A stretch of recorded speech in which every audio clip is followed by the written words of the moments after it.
Hey everyone, thanks for tuning into today's podcast, Under the Hood of Branding with GoSME. We are here to discover how every function of business is important to building an investable brand and intellectual property rights. We are here joined today by Nolan from Mark1 Business Systems. Thank you, Mark, for coming with us today. Mark is the founder of Mark1 Business Systems, which is a Manchester-based consultancy and software service that helps organizations implement and maintain their ISOs, such as ISO 9001, ISO 14001, 27001, and 45001.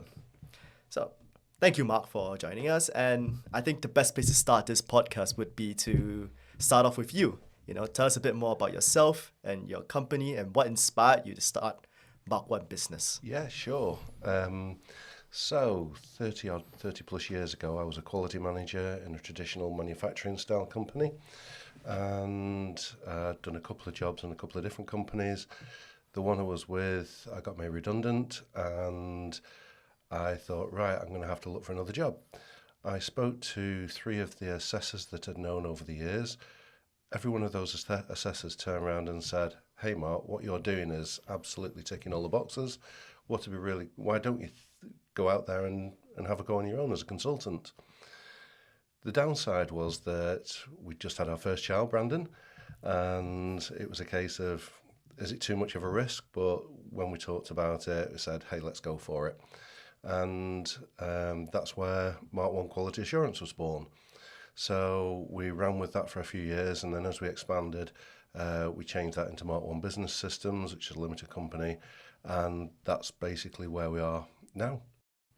Wow, first off, I'd like to say I'm really sorry to hear that you got made redundant, but it does sound like it was a blessing in disguise in a way.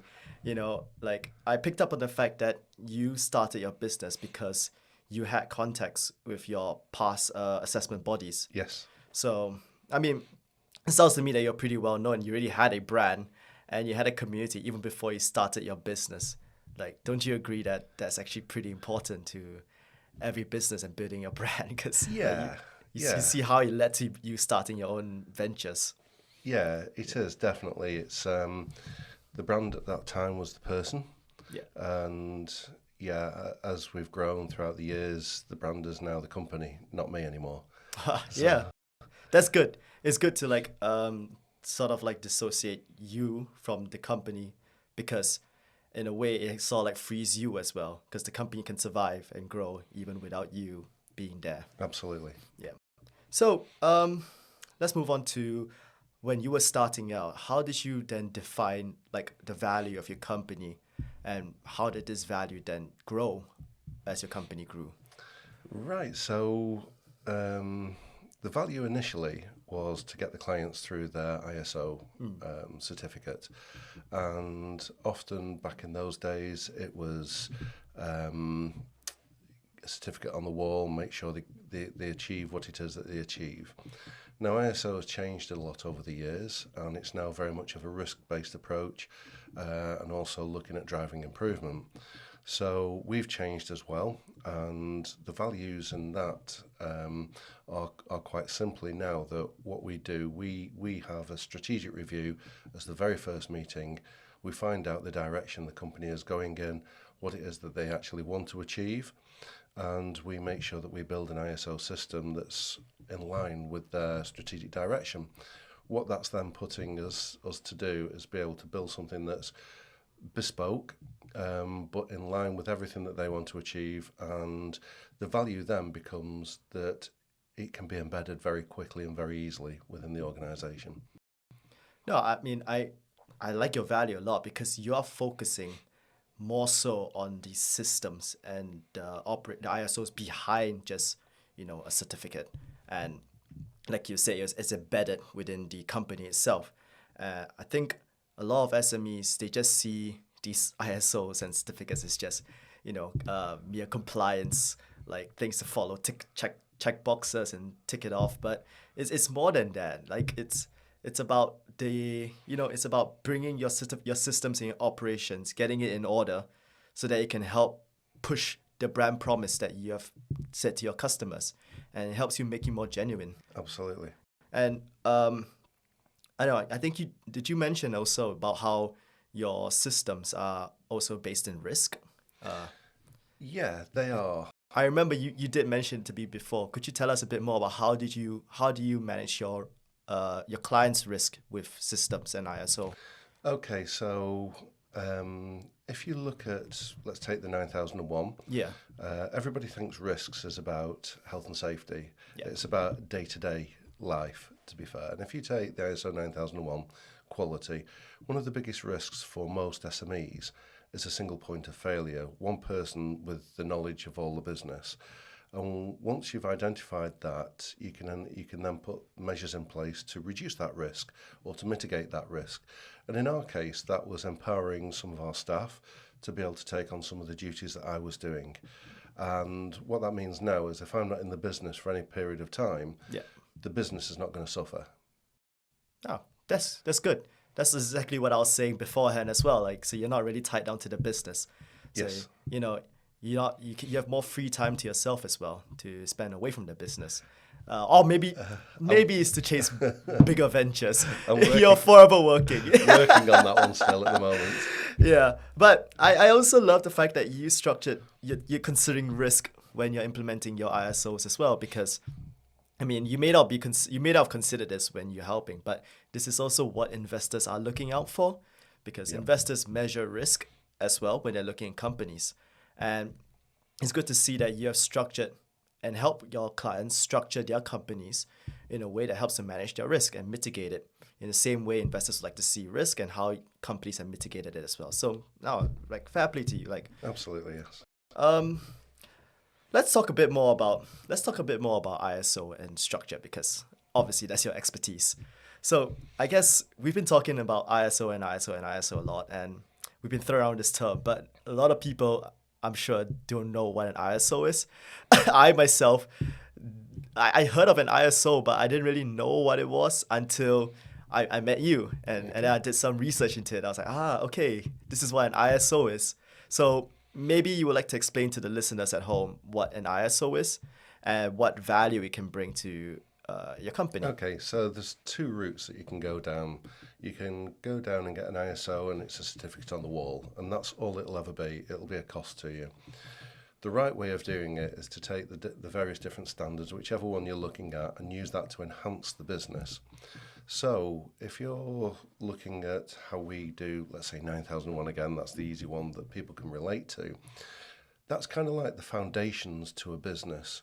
So you want the foundations to be stable, and you want to be able to build the business on top of that. That's then a flexible approach for that business, because things change, and they can change very rapidly. And if you've got an ISO system that's so tight and so rigid, it's not going to benefit the business. So what you want is a system that's going to be flexible, allow you to grow, allow you to do the things that you want to do from a business point of view.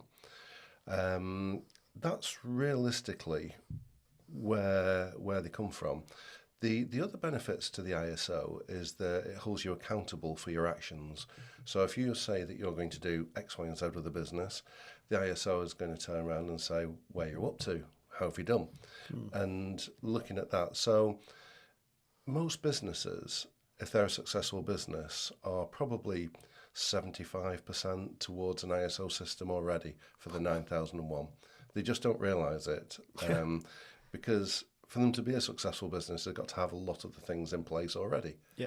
And all that the ISO is doing is, in effect, formalising that more. And then it's being verified by a third party. Yeah. No, I agree. Like, having systems such as ISO itself is really important. And I like how you mentioned it gives flexibility, but also accountability, because accountability means consistency. And I think that's the foundation for every strong business, which is being consistent in your delivering. So, everyone seeks consistency, not just your clients, but also your partners, your regulators, your investors. They're all looking to see consistency in your business because it's something that they can expect, and that's what brings them back to you and builds strong partnerships as well. But yeah, Rick, I think consistency is really important. And um, I think it leads to my next question really nicely, which is that how do you see structured systems playing a role in building and creating your brands and your IPs? Okay, so brand and IP is extremely important to most businesses, whether they understand that or not. Your brand is what the customer sees from day one, and your IP is making sure that it's secure and everything like that. So when you're looking at the various different standards, they all help in different ways. So when you're looking at the security of your IP and everything, that'll come under your 27001, which is information security. When you're looking at your consistent approach, your quality and everything like that, that side of things, that comes under the 9001, quality systems. If you're interested in the environmental impact, because that's one of the big things at the moment where people are saying, what is your impact of the business? That comes under the 14001. So they're all interlinked, to be quite honest, and how you move forward and how you're perceived throughout the big wide world is quite often starts at the very beginning and is driven from the top. It's got to be driven from the top down. Yeah, and I think that with by having a structure, by having some systems, it not just helps your builds and IP, but it also amplifies it as well. I think a lot of small businesses don't understand how these backend systems can raise the business's intangible worth. Absolutely, yes. Yeah, it's not just about like selling and selling and selling. You got to have the systems to back up your sales as well.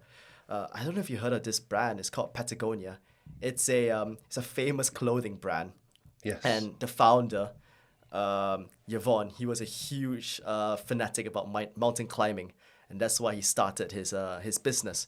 And because he's got such a passion for climbing, he's also has a huge passion for environments as well, for the environment. And he's actually the founder of this climate change group called the 1% of the Planet as well. So Patagonia naturally is also very big on environments and about climate change, and they use it a lot in their marketing pitch. But it's not just about marketing it as well. So they also have systems to back up what they say. Yeah. So I don't know if you know this, but they are actually a certified B Corp, benefit corporation. Yes. And by law, because they are a B Corp, their governance literally requires them to protect the people and the planet, not just profits. So they have systems such as processes, supply chains, even their legal structure. All that is to make sure that the environment is top of mind as well. Yeah. By default. So if let's say I do care about the environment, like personally. So when I buy from Patagonia or buy from any brands that are like this, I don't just want it to be a sales pitch, because it doesn't feel genuine to me. It feels like they're lying to me. So if I can see that their systems are all there in place to back up their marketing pitch, I will always choose Patagonia over some other brand. And yeah, it's buying things for the right reasons, isn't it? Yeah, exactly. And people invest in businesses for exactly the same thing. Yeah. It's not about what you've got today, it's about where you're going tomorrow and what your journey is for tomorrow. Yeah. So absolutely, yeah. B Corp is extremely good. Yeah. And commendable for the companies that have got it. So one thing I learned recently was that ISO is often used to purchase tenders, which I never realized was a thing. Yeah. That it could be used to purchase tenders. And I wanted to ask you, like, in what way does an ISO help give, an edge to buying tenders? Okay, good question. Couple of different answers on there. Sometimes it's for the wrong reasons, and sometimes it's just to tick boxes. Yeah. But the reality is that what the company that's putting the tender out are wanting to do are make sure that the company they're going to potentially deal with are trading at a certain level. And what the ISO does is say to that company, yes, we are trading at this level, and it's being verified. So if you take a step back In the UK, there's a company called UCAS, which is United Kingdom Accreditation Services. They are, for all intents and purposes, the policeman for the certification bodies. And the certification bodies come out there to say, show me how you do what you do. And they give you the badge or they don't, as the case may be. So what happens is, if you've got a UCAS certification, that's credible and that's recognised worldwide. There's a UCAS derivative in various other countries throughout the world. So a 9001 certificate over here is the same as the one in America or in Singapore or wherever. So in effect, when you're going for the tender, it's basically saying to that company, we can do what you need to do. We will fulfill your expectations. We've been certified by an accreditation body to do so. So that's basically why tenders now are using ISO. Now, back in the day, companies like Marks and Spencer's used to have an audit team that would go out to their supply chain Really? and spend a few days there and say, show me how you do everything within the business. Yeah. That's now been taken over by the likes of the ISOs. Yeah. Ah. So Marks and Spencer's were like sort of like the Michelin group, but Yeah. for that's crazy. Yeah. But yeah, I mean, it brings me back to my point as well that these ISOs are like invisible selling points that people often neglect, and Yes. they're the ones that actually can help secure the tenders. So it's like having a good system also enhances like it's first of all, I think having strong systems is a silent signal that you are ready and you're serious about your business. Correct. Because like if you don't have strong systems, it just shows that your head's all over the place. Business not gonna be likely to take off. And I think I want to disabuse a lot of SMEs from focusing just on front end sales, which I've been saying multiple times already this podcast. But yeah, don't just focus on your front end sales because you need your back ends to back you up. If I were to go to a restaurant, and I were to sit down and the restaurant were to say it's the best food in the world, but their kitchen's in disorder, they've got no systems in place. Actually, funny story, I did go to a restaurant such as this. So I was in Abu Dhabi and I went to this restaurant. It was called Spicy Chicken. Just that, spicy chicken. Okay. And the menu was crazy. It showed food from all around the world. So we had fish and chips, we had Chinese food, we had Indian, then obviously the local food. We had milkshakes, just everything, anything you can think of, it was on that menu. So from the front, it was like, wow, this is crazy. What a great restaurant. They can do everything. But I think what's happened is that by trying to do everything, they could achieve nothing. Because just ordering like a sides, like just chips, it took an hour to arrive. And you could see in the back, I could hear the chefs like shouting at each other, like frantic. And I think my point is that, you see, you can have nice marketing, focus on sales, trying to sell as much as you can, but your systems can't catch up. It's bad customer experience. I don't want to return to a restaurant such as that. In contrast, if I were to go to a restaurant and maybe only sells one or two dishes, it's not very enticing, but restaurant's orderly, it's clean, I get my food on time, the waiters are cheerful, I'm more than likely to return back to that restaurant. Correct. So I completely agree with you on that point. Mm-hmm. So, I mean, I think it's time to wrap up this podcast because we're a bit short of time. I'd just like to ask you, as a final point of advice, what's a common misconception SMEs have about certification? Biggest misconception is it costs too much and it's just all paperwork. The reality is there can be as much paperwork or as little paperwork as you like, and cost too much, that all depends on the business.